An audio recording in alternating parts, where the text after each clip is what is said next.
gonna muddle through this. I've been trying to like get into a draft at the right time because I have to like work and stuff. Um, so I finally was able to get into one, and I'm on the clock. So hi. I'm gonna go Tatis here. All right.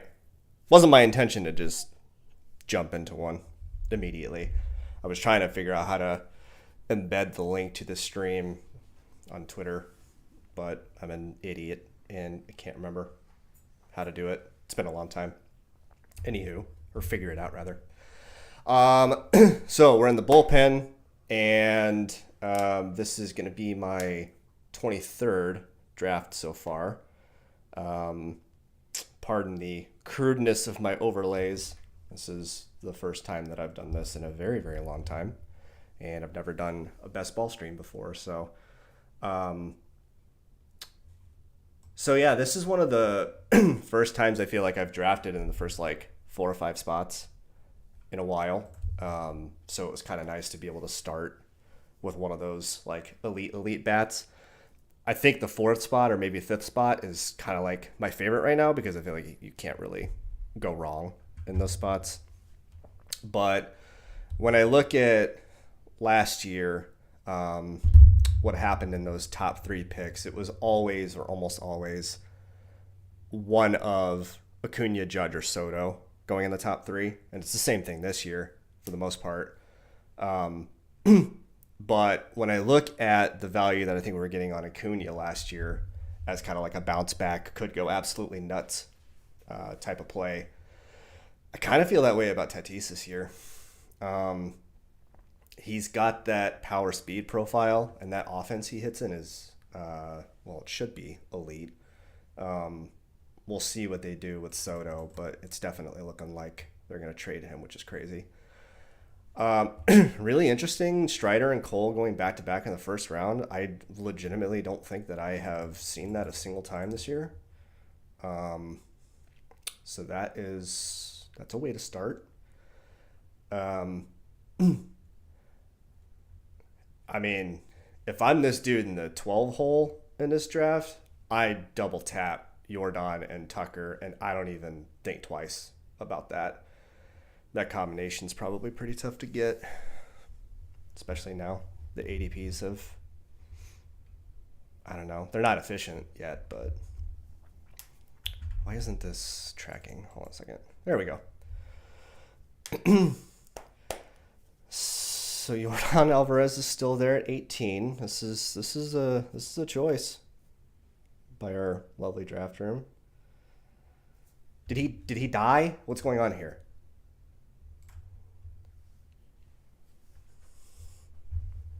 If I get him with Tatis, I might lose my mind. Oh my god. Ah,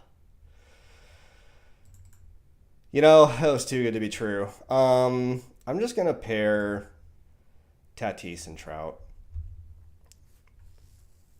I think I have a couple of those combinations. What did this dude start with? Mookie and Jordan. Good lord. That is that's a situation. This guy can't afford to mess this draft up.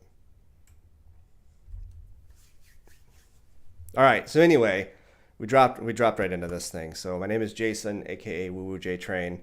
Got involved in the MLB best ball streets last year for the first time, and absolutely just fell in love with the format.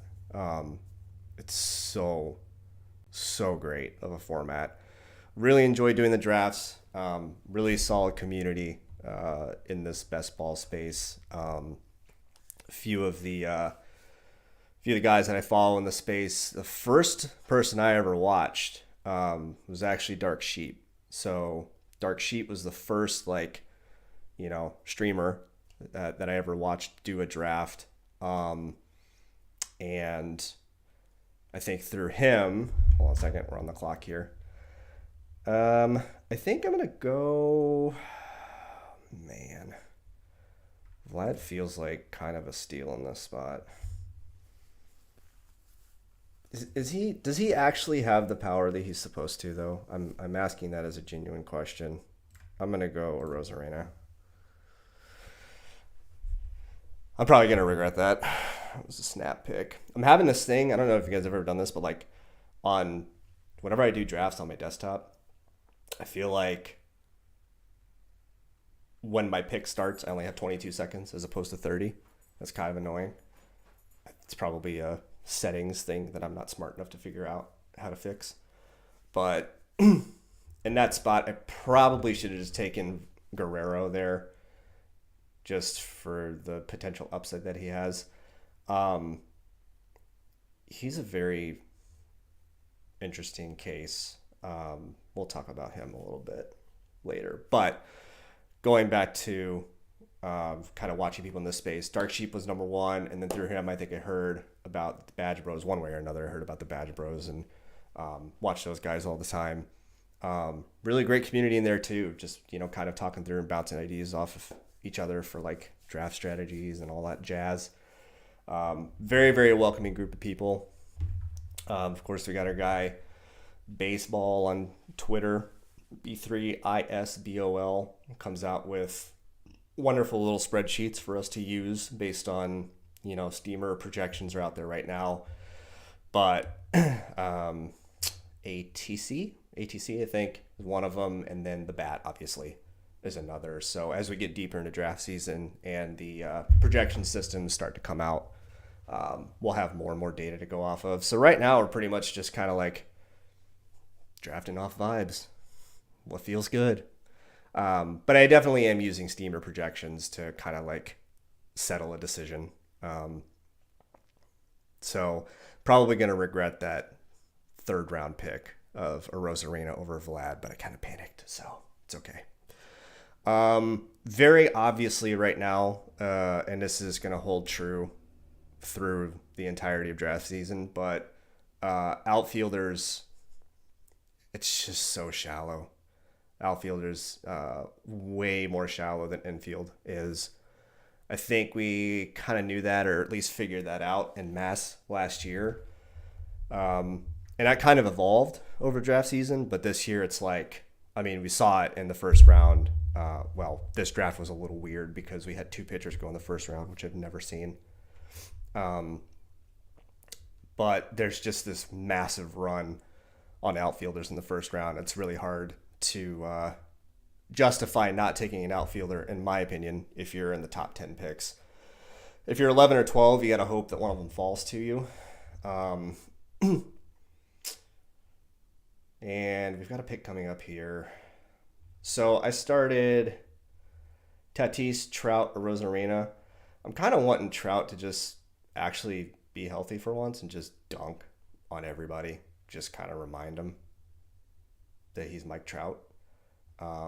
Their GM came out and said that they will not be trading him this year, which, he didn't say this year. He said they will not be trading him. So that's interesting. I don't know how Mike feels about that, but we'll see if he is ever clamoring to get out of there. All right, we're almost here. So I'm thinking on this next pick, I can either go... All right, well, Ryan Reynolds just went. So now the decision point is pitcher or infielder. I'm probably going to lean more towards pitcher. Tyler Glasnow is just terrifying because he can't stay healthy, but his talent is absolutely immense. I've been getting to him quite a bit this year, and it feels pretty good. And I know there's a lot of chatter about him maybe getting traded, which I don't know. I don't know where he's going to go. Coincidentally, the winter meetings are not too far away. No, I don't mind. They're just right down the street, basically. And they've been entirely too boring so far. There's like nothing really of circumstance has happened at the winter meetings, at least that I really care about.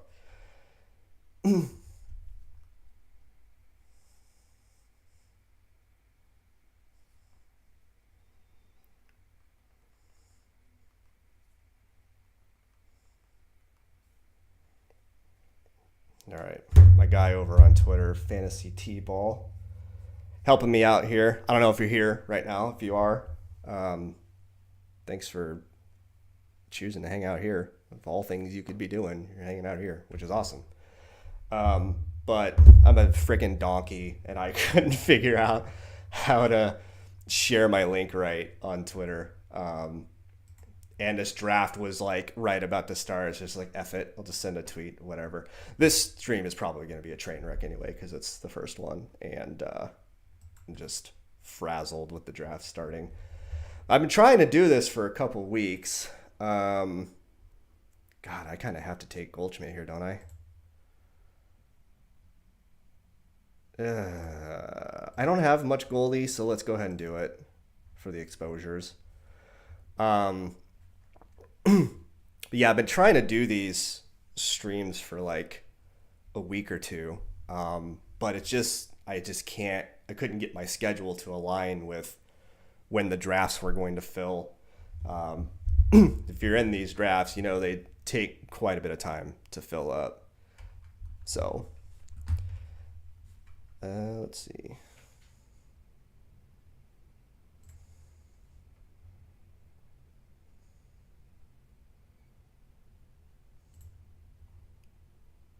For some reason, I'm not signed in to my own chat. I told you this is going to be a train wreck. So if you're chatting, just don't want this to open on my wrong screen. Hang tight. Give me 1 minute. I want to make sure I can get this done. Sorry, guys. We'll figure this out as time goes on. I'm still here.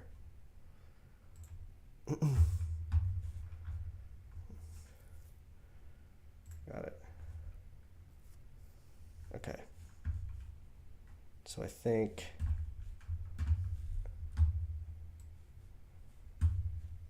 I figured it out. All right. And we are back. Of course, I'm getting a phone call. Naturally. All right. So far, we've got Tatis, Trout, Arozarena, Goldschmidt, and Glasnow.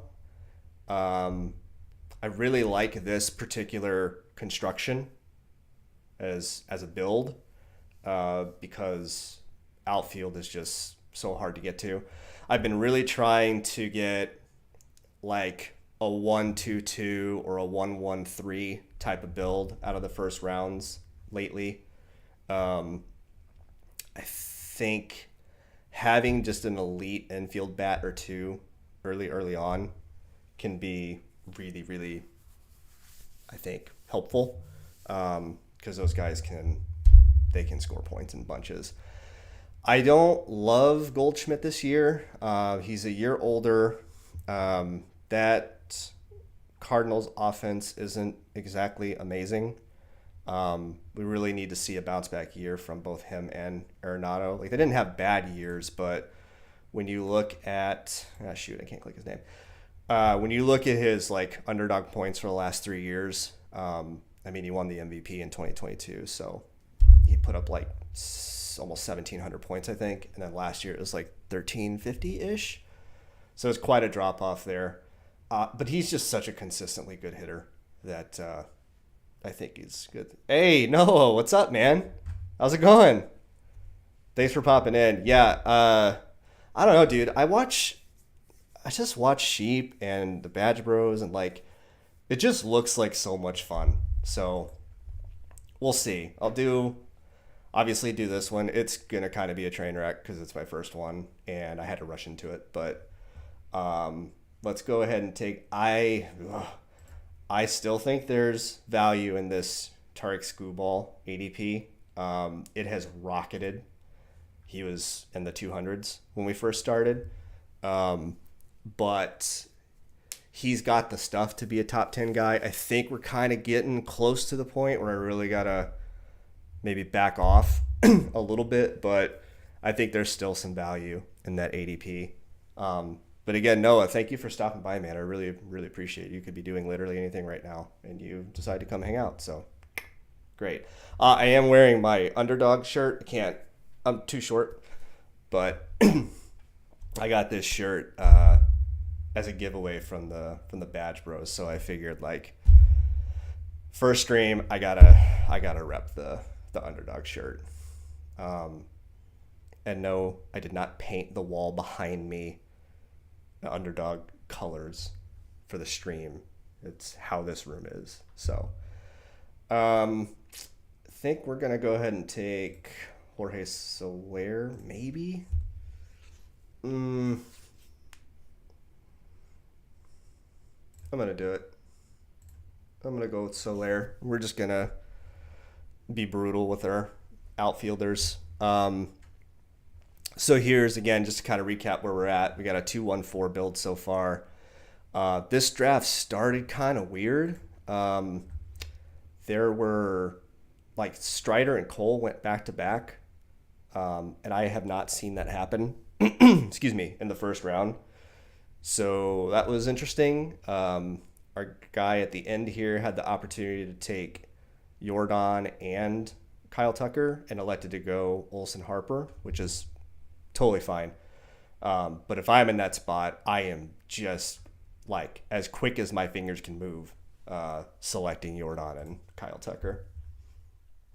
But we've got 2-1-4 build. We've got Glasnow and Screwball as our first two pitchers. Goldschmidt is kind of our anchor infielder. And then Tatis, Trout, Rosarina, and Soler.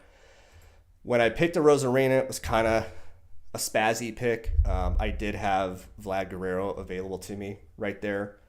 I'm probably going to regret picking a Rosarina over Vlad in that spot. Argument there. There's definitely more potential for Vlad to outperform that particular spot or that particular ADP than a Rosarina, in my view. We'll see where a Rosarina gets traded to, if he gets traded, because ideally he would go to, another great offense. But he just kind of fills up all the categories, Can I? Oh, there we go. So, I'm kind of paying a premium at the 28th pick to get like a 1,400 point upside. So I really don't love that. I did kind of panic. Vlad, I do still think that Vlad has like 1,600 to 1,700 point upside, 1,800 point upside. Macro level strategy that I'm implementing that I didn't do as much last year. No, actually. I really think that the balanced builds, 7-6-7 or 6-7-7, like I've got a couple where I've got 8 in a position, but I'm pretty much sticking to the 7s and 6s as far as builds go. I'm trying to get a comfortable outfield to start with because it does dry up rather quickly. So truly, I think I'm kind of doing a lot of the same stuff I was doing last year. There are a few guys that I'm targeting still this year that I was targeting last year because I think they're still values, and we will get to them as the draft moves on. But right now, I'm just trying to I'll start to not really value hound, but there's a couple guys in this range that we're about to draft in that I've really been targeting, and a couple guys I've been completely fading, which feels horrible. Like I have no Tristan Cassis, which does not feel great. If I do have him, I have him on one team. That doesn't feel wonderful. But he's gotten steamed up into this 90 ADP range. And just for roster, do I want to take Yandy Diaz, or do I want to take Tristan Cassis over Yandy Diaz? Like, I did see that Billy Jones article. Yeah, that was pretty eye-opening. And it kind of doesn't surprise me, honestly. Okay, sorry, I gotta lock in here. I think Bobby Miller has so much more value at this pick. I know that Tuma, I think it's Tuma, Too Much Tuma over on Twitter, one of the guys who works at Underdog. He's really been kind of pumping the bags on Bobby Miller, and I agree with that. I think Bobby Miller's going to be awesome. That's a good question. So wondering if that was because, hold on a second. Let me see if I can, how do you highlight these? I told you, dude, this is going to be kind of a clown show. I don't know how to do that. Hold on a second. Try to figure this out. Bear with me. I'm an amateur.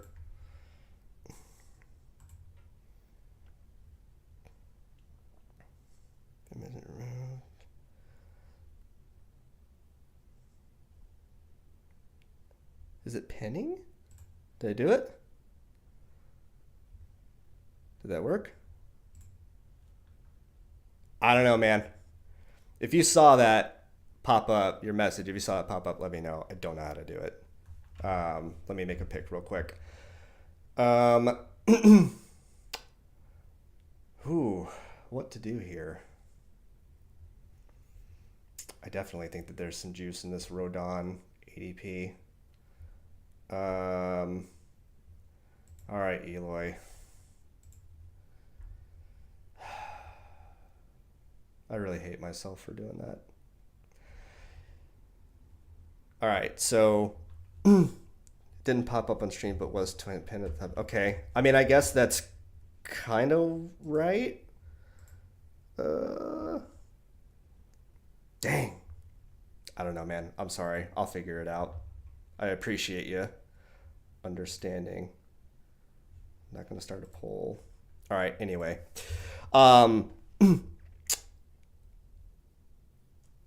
I think there definitely is something to, there were quite a few upper echelon pitchers that just kind of didn't get there last year. To answer your question about more of like a macro or a micro, Aaron Nola is one of the guys. Jacob deGrom got hurt. I'd have to go back and look at ADPs, but I think there were a couple of busts at the top of the draft, but I think that the gap between pitchers isn't as wide as the gap between like outfielders and infielders. It's all the same. So what I've been doing so far, and again, this is super early in draft season, and there's going to be more information comes out, as more people who do these streams talk about this stuff. We're probably going to have strategies change, but I've been kind of trying to get just like one of those elite starters in like the 5th or 6th round, and then just kind of seeing whatever the draft gives me later. But there are pitchers later in the draft, in my opinion, that are still massively undervalued that can roughly equal those pitchers you're seeing going in the 3rd, 4th, 5th round. That's just kind of where I'm at right now. So I feel like it's more important to feel comfortable with the outfield and then fill in the gaps. Outfield first, then pitching, and then fill in the gaps with infield later. Because there's so many infielders that are viable. Cole Reagans, it's another dude who got really hot at the end of last year, whose ADP has significantly spiked. I don't necessarily know how real that is. I have been drafting him, but I haven't been clamoring to get him at all. We see Riley Green is still available. That's surprising. I have been drafting a lot of him. This is a former top prospect who's had a little trouble staying healthy. When he's been on the field, he's been pretty decent. And I think that Tigers offense is going to be super interesting this year. The Tigers as a whole are they're just an interesting group. And that division that they play in is just a dumpster fire. So I could see the Tigers winning the division. It wouldn't even surprise me. If you've seen any of my consternation on Twitter, you'll know that I've been a White Sox fan forever. I am done with that franchise until Jerry Reinsdorf sells the team. Um, but just trying to be objective with that Eloy Jimenez pick I made earlier. That ADP feels about right to me. He still has massive power upside. Let me make my pick here, which is going to be Walker Buehler. I have an absurd amount of Walker Buehler right now.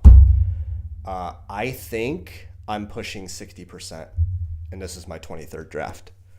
I'm taking... So here's kind of my strategy for this contest, and then I'll probably have a different strategy for the Dinger. That's kind of where I'm leaning. So in this contest, I'm trying to make some definitive stands and probably overexpose myself to a couple guys that I think are just absolutely mispriced and could completely smash at ADP. Walker Buehler is at the top of that list. I think we all forgot about him because he got hurt, and he is coming back off of Tommy John surgery, so we don't necessarily know how he's going to look. But if he's anywhere near what he was before he got hurt, he is an absolute smash, even at current ADP. The dude's a top 10 pitcher in the major leagues when he's right. I'm feel pretty confident about that. Gonna go ahead and select another guy I've been taking a lot in this particular range, and that's Vinny Pasquantino. I think his ADP is too low. I do not like that Kansas City offense at all. Nobody should. But he and Witt they're nice.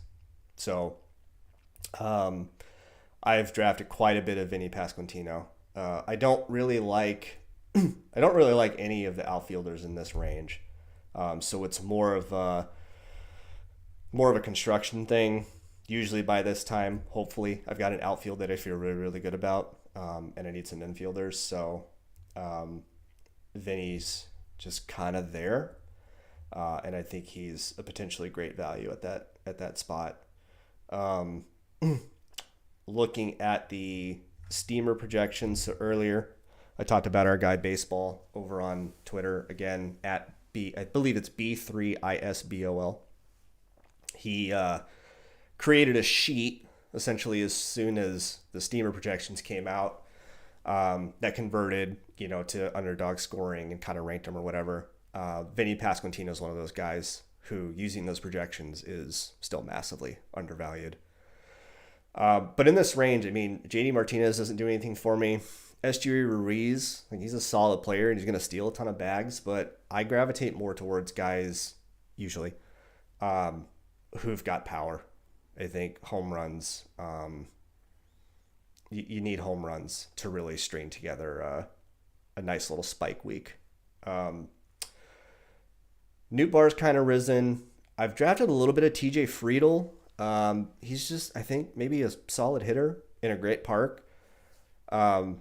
I do have a couple shares of Byron Buxton, which, I mean, is Byron Buxton. So he is awesome, but his body just has no interest in letting him play baseball, which is very unfortunate.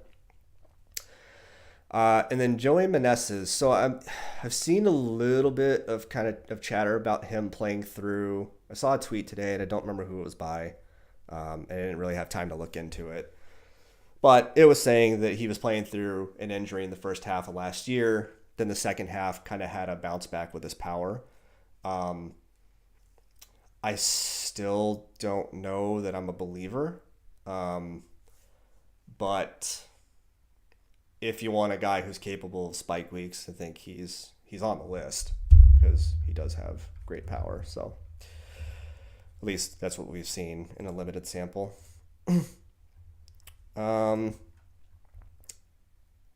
We've got how many picks? 1, 2, 3, 4, 5.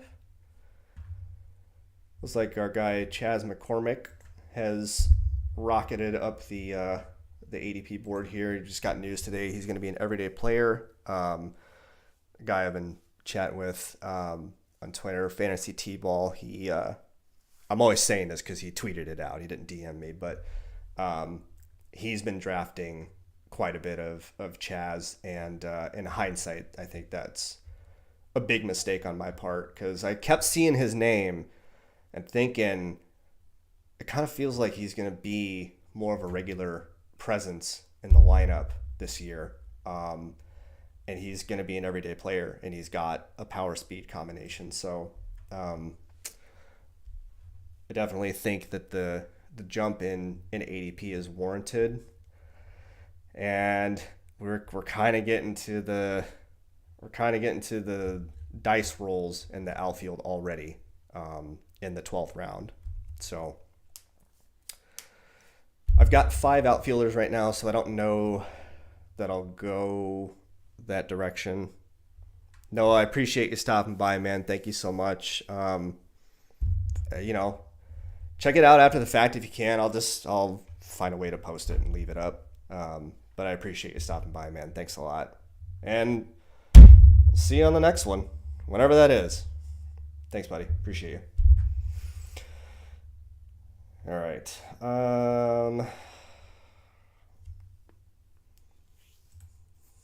I also have a massive amount of Rhys Hoskins. I have him paired with Walker Buehler a lot, but I just don't care. I can't stop clicking his name. And he's been, today, he was linked to the Cubs, which, thinking kind of his possible landing spots, I did think to myself, the Cubs would be awesome. That would be a great spot for him, especially with them losing Bellinger if they can't re-sign him. Seeing Rhys Hoskins in Wrigley Field would be pretty great. So I'm excited about that. And I think the initial chatter was he was probably going to re-sign with Philly, which would also be great because it's a great team. But Chicago would be a fun landing spot for him. So we'll see what happens with him. Hopefully something will happen in the winter meetings that we care about, because we haven't really had anything of consequence happen. All right, we got one more pick.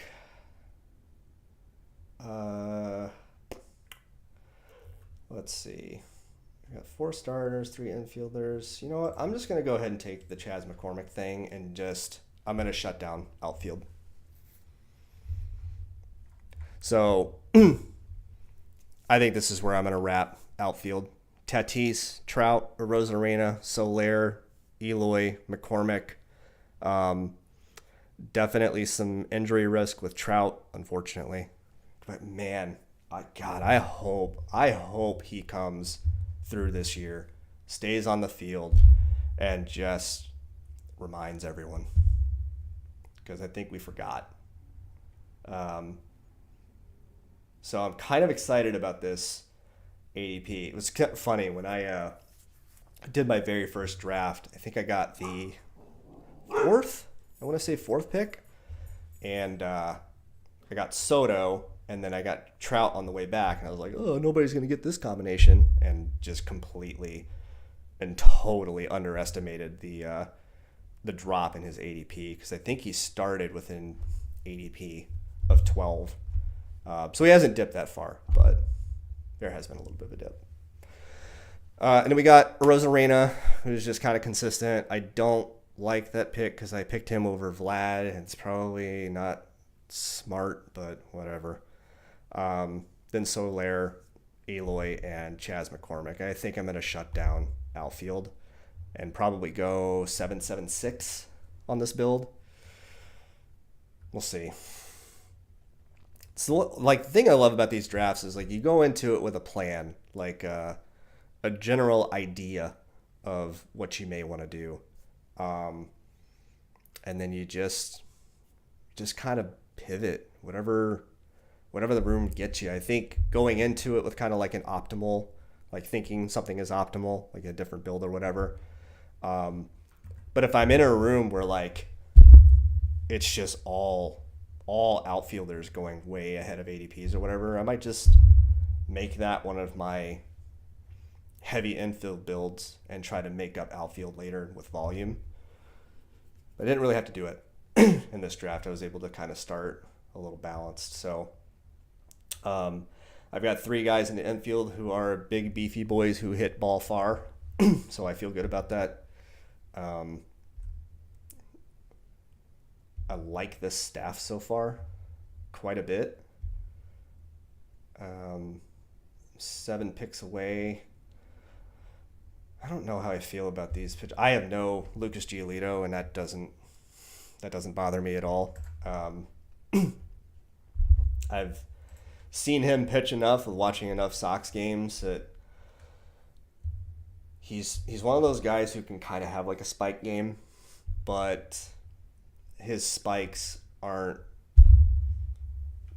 not concerning to me, fading him. So I have 0.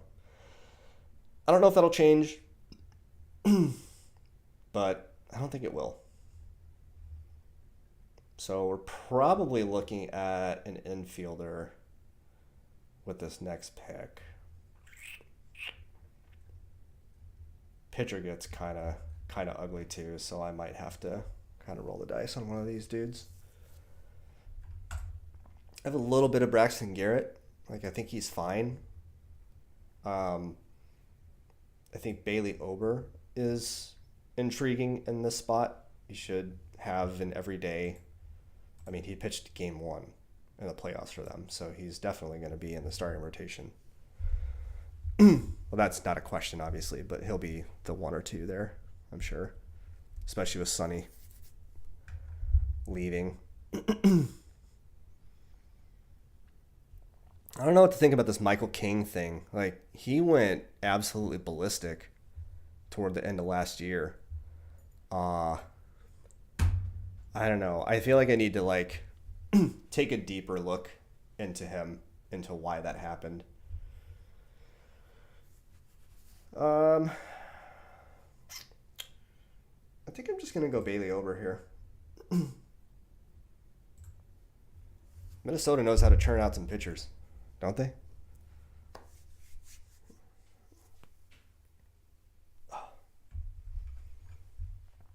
I'm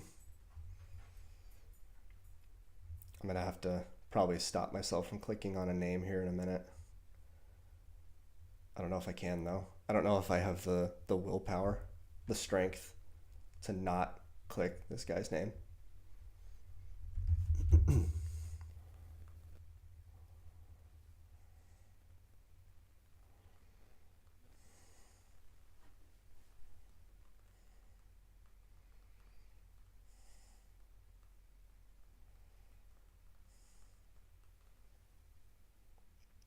Sorry for the dead air time. One thing that I want to make sure I do a better job of, obviously this is my first stream, so just bear with me. I want to make sure that if you're not watching every second of the stream, you still know who I'm talking about and what I'm doing. So I need to do a better job of servicing the audio listeners, as they say. All right. I don't have the strength. Okay. I don't have the strength to not click Isaac Paredes' name here. I just don't. He is behind Rhys Hoskins. He is my highest owned infield bet. I still think him going at 172 is ridiculous. I think he's real. His power is real. And he put these numbers up. I'm pretty sure he wasn't even an everyday player for the first month of the season. I had to look at game logs. I could be completely wrong, but I mean, I guess the only concern I have about him is the Rays do funky stuff with their lineup sometimes. So, you don't want guys missing at bats when you're in the playoffs in this format. So that's the only thing that concerns me about him. But I don't even know, why would they not play him every day? The dude just freaking smashes. I was on him last year, but I only wound up with 8 or 9% exposure to him. So Isaac Paredes is definitely a guy that I'm going to have more exposure to this year. I'm going to have to back off him at some point because having like a 60% exposure to a guy is just not, I don't think that that's a smart thing to do in most cases. But like I said early in the stream, kind of what I'm thinking is, and I think I cut myself off here, I'm kind of taking some stands in this particular contest. And then when we move to the dinger, those exposures are probably going to be a little bit more diverse. So I probably need to export. I think you can do this on Underdog. I haven't done it in a long time, but I probably need to export my bullpen teams and just see what my combinatorial ownerships look like, because I know I've paired Walker Buehler and Rhys Hoskins a ton because I've drafted like 60+% of them. But, you know, I don't want a situation where like Rhys Hoskins blow out his knee again or something stupid, and it's like, well, that team's hurting now. And that's, you know, 50% or more of my Walker Buehler teams are linked to Rhys Hoskins. So I know that I've been bad with the combinatorial ownership thing so far because I've just been clicking a lot of the same names. So that's one thing I got to kind of get under control. So we're 3 picks away. I don't really know what I want to do here. I feel like Chris Sale's going a little too late. I mean, he's not what he was 5 years ago, but there's still some strikeouts in that arm. Just, he's had a severe issue with staying healthy. I think it's probably mostly that. Duh. I don't know what to do here. I think I'm going to go Chris Sale. I'm going to go ahead and just roll the dice with him. Still think he's got some decent strikeout upside. I should have seen this coming. And this is one of the disadvantages of drafting so early is we don't have a lot of news. This Mason Miller news kind of just killed my soul. I've got him on 7 teams. And again, this is my 23rd draft. So he's going to be primarily a reliever, and relievers are absolutely useless in this format. So my only hope there is he starts fine, and then they stretch him out as a long reliever or something. But it sounds like they have no intention of letting him start this year. And that's a real bummer.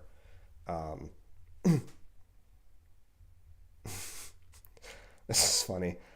Jordan Yamamoto. I'm guessing that people have been drafting the wrong Yamamoto, and that's why he's there. So that's moderately hilarious. Is Alek Manoah washed? That's such an important question. Is he just bad now? I don't like. He just doesn't make any sense. I don't know how you go from this to whatever the hell this is. That's crazy. Absolutely crazy to me. Let's go Alec Bohm here. I still believe. Hold on a second. I'm gonna star him. Yeah. I still believe that there's some additional power in that bat for Alec Bohm. And he's in a really good offense. He's in a really good park. He's going to play every day, obviously. So I feel like getting an everyday third baseman with hopefully a little more power in his bat, almost at pick 200, is pretty good. This Jake Berger thing is fascinating to me. His power is real. I'm telling you right now. Been hearing for years about this guy's power. He was in the White Sox minor league system for a while. He tore his Achilles twice, which is horrible. Doing it once is bad enough. But I truly do believe his power is an actual thing. So I don't have much of him yet, which he's not much of an accumulator. Like, he doesn't walk very much. He just hits the ball very, very hard. So there's going to be doubles. There's going to be home runs. There's not going to be much in the way of singles. There's definitely still, I think, some value in this particular spot, because I absolutely think that this 34 home run number is real. And I think there's room for that to go up. So let's recap the team real quick. So we are currently in the 17th round. We've got a pick in 11 picks. The starting rotation is Glasnow, Skubal, Bobby Miller, Walker Buehler, Bailey Ober, and Chris Sale. Infield is Goldschmidt, Finney P, Rhys Hoskins, Isak Paredes, Alec Bohm, and then the outfield, which is done. I'm not drafting any more outfielders for this team. Tatis, Trout, Rosarina, Soler, Eloy Jimenez, and Chas McCormick. I really want to see Eloy play for a different team. I think his time in Chicago is done. And it would be nice to just see him go somewhere else. Maybe a change of scenery will help. Maybe that franchise can keep him healthy. I don't know. Miracles happen every day. Life is a mystery. There's absolutely 40 home run pop in that bat. But the dude just can't stay on the field. He's either hurting himself, doing stupid stuff, or his hamstring gives out because he sneezed or something. I don't know. So I'm going to be more underweight on him this year than I was last year. But it's still there. The potential is still there. All right, we got a pick and 2 picks. I'm going to finish with a 7-7-6 build. So we're probably looking at an infielder.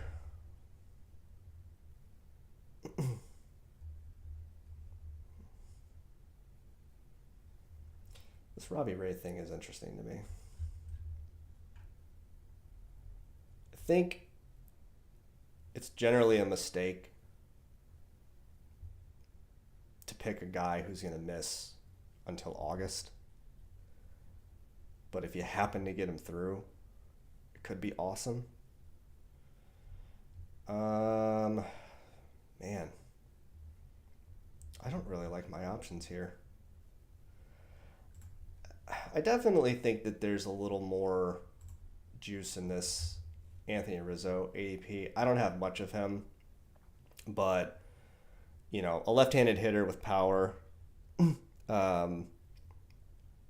that ballpark in Yankee Stadium is a thing. I just hope he's not, you know, more for his health than anything, obviously. I just hope it's not a Justin Morneau situation where he's got a concussion and he's just like done.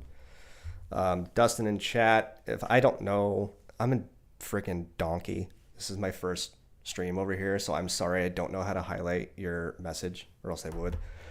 But he says, I had one team make the finals last year. What do you think is the most important other than just pure luck? Late round picks?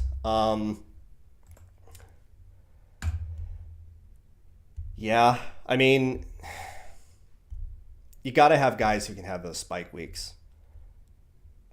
And last year, so I had in the dinger, my bullpen drafts were not good last year. I think I only had 2 bullpen teams get to the 3rd round, and I did 50 drafts. So that's not awful, but I was learning how this worked along the way. So by the time the dinger came around, I felt like I had kind of learned what kind of the optimal way to draft was. So I had 6 of my 77 entries in the dinger were in the 3rd round. And I had none of Julio Rodriguez or Merrill Kelly, who just completely just dunked right on my face. So I definitely think that there's a huge element of just luck when you get, especially when you get into that third round, because there's gonna be a lot of teams in that third round in your pod that have some of the same guys that you do. So it's a coin flip between crap. I have to make a pick. Hold on a second. Sorry. Let's go. Ew, I don't like any of this. I'm gonna go with Nolan Gorman, just because there's pop there, and I can kind of stack him with Goldie. I guess I'm not stacking in best ball in a long contest like this. Doesn't really matter to me personally, but Dustin, you talk about Corbin Carroll, because he was one of the dudes that I was most out on last year when his ADP started to creep up. I was drafting him when he was in like that 90 to 100 range. I was totally cool there. But then he got up to like the 30s, and I'm like, this dude, yeah, in the finals. I'm like, this dude has to have one of the best rookie seasons we've ever seen to pay off the ADP that he finished at in the Dinger. And then he had one of the best rookie seasons we've ever seen. So I guess it worked. I'm not upset about my thought process with him last year, later in drafts. I still think that was sound because he needed to have a 90th percentile plus season in order to pay that off. And he did. Great. Results were awesome. But yeah, I think it's just, there's a lot of luck involved with that, the finals or the third round or whatever, just in the playoffs in general. Also with who gets 2 starts. You know, if you're the only person in your pod who advances Spencer Strider and he's got a 2-start week, it's like, I mean, you're sun running to the bank there. So I think that's kind of like trying to catch those 2-start weeks is one of the reasons why I don't think I'll have a single 5-pitcher staff this year in any contest. For one, you're playing Russian roulette with injuries. And 2, if you only have 5 pitchers, there's more than likely a smaller likelihood that you're going to have a 2-start guy in there than if a team has 7 or if they sneak through with 8. I have to pick a pitcher in a second, so let me figure out who I want to grab here.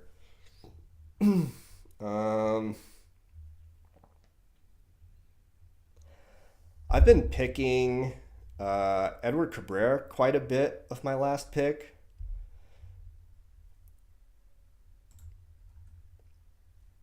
Yeah, that still feels pretty good.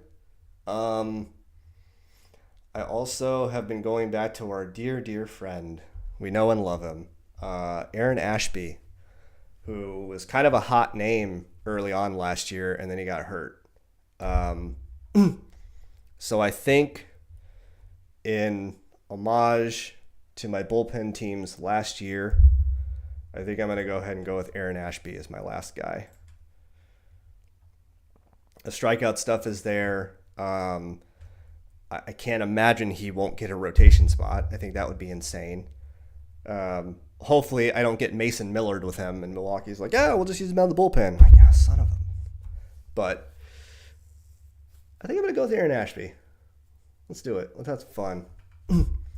And yeah, that finals team you had, man, with Acuna and Corbin Carroll is, good Lord, that is quite the combination. But yeah, man, if they don't happen to produce that in that 2-week span, you're just kind of effed, you know?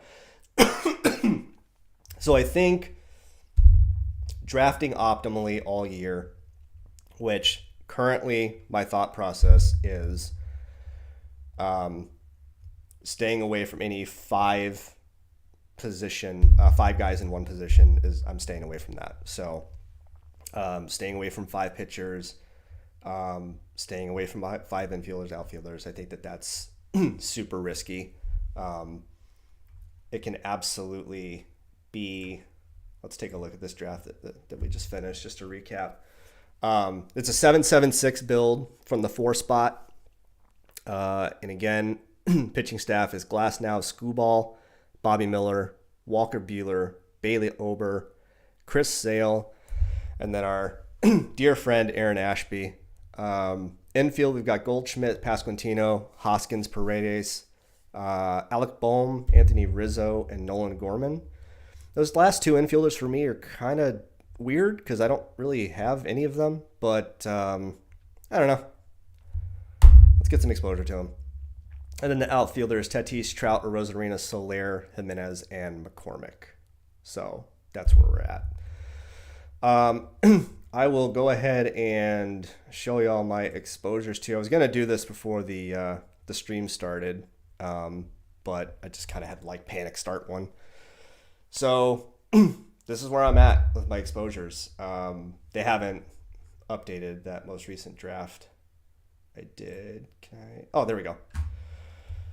So yeah, Buehler, Paredes, and Hoskins are my 3 highest drafted players. Even if Walker Buehler doesn't return to the form that he was in before he got hurt, I still think that there's a good amount of value in him being the 40th pitcher off the board. Truly.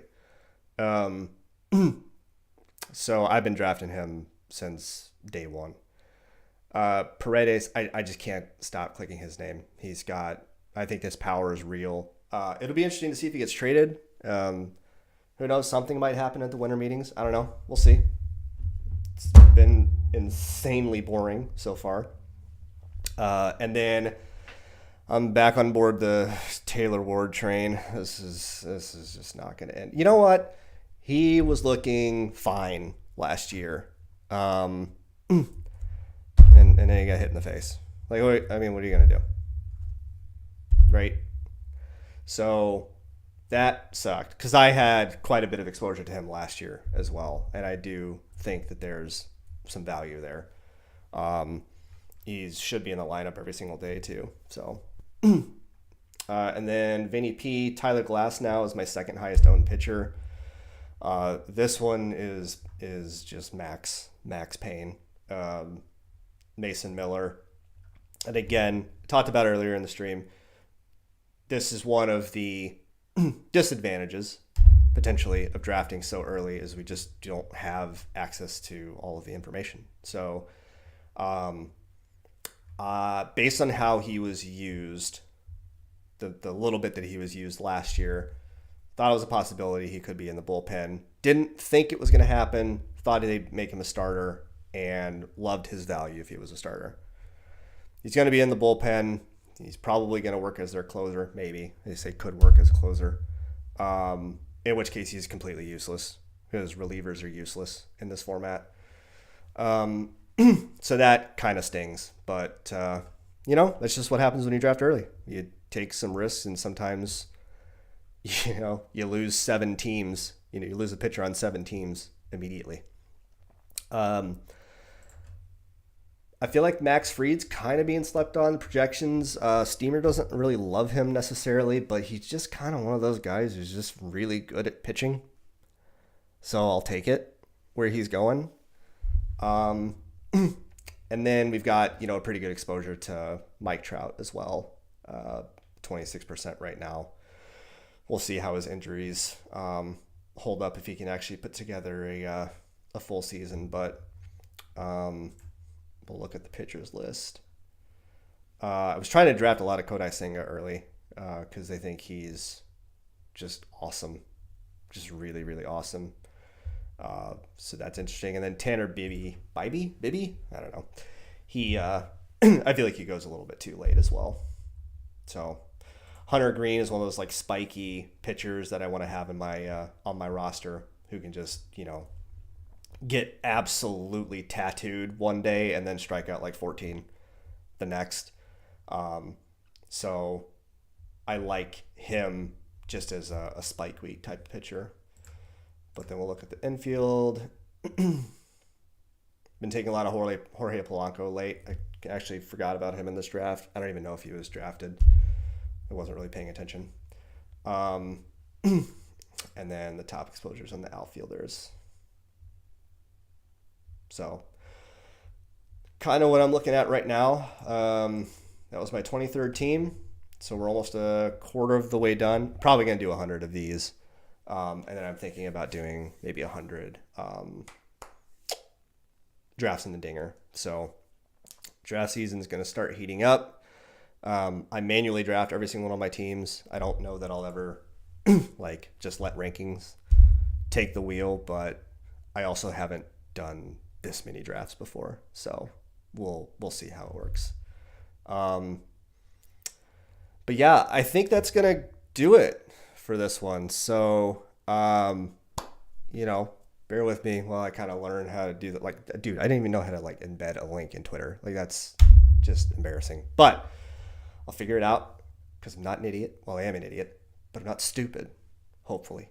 So we'll try to figure out how to embed a link so guys who come into the chat don't do it for me, which I greatly appreciate you, Fantasy T-Ball on Twitter. Thank you so much for posting my link for me because I'm an idiot. Anyway, thank anybody who stopped by and watched. I really appreciate you coming by. It's my first stream, and we're planning on doing more. Just see what happens. It'll probably be roughly this time during the week if I do one, and it's really just kind of, are we going to have a draft fill? As drafts happen, I'll hop in, hop on. I'll just try to always be ready. So, Dustin, thank you for stopping by, man. Appreciate the interaction in the chat. Noah, thank you for stopping by. Again, I do this for fun. I'm not trying to like be some sort of like content creator or anything. I just thought this would be really fun to do and to just talk baseball with people. This is a great community. And hopefully they'll keep being fun. I had a great time with this one. So again, thank you all for stopping by. If you pop in, if you're still here on your way out, if you could just like the video if you did like it. If you want to know when I go live, of course you should be able to subscribe, I think. I don't know if my channel's set up the right way, but all the normal like and subscribe, yay, all the YouTube stuff. We'll see you guys on the next one. Thanks again. Have a good one. I'm Jason, aka Woo Woo J Train, and we will see you next time on what I'm calling Off the Rails. So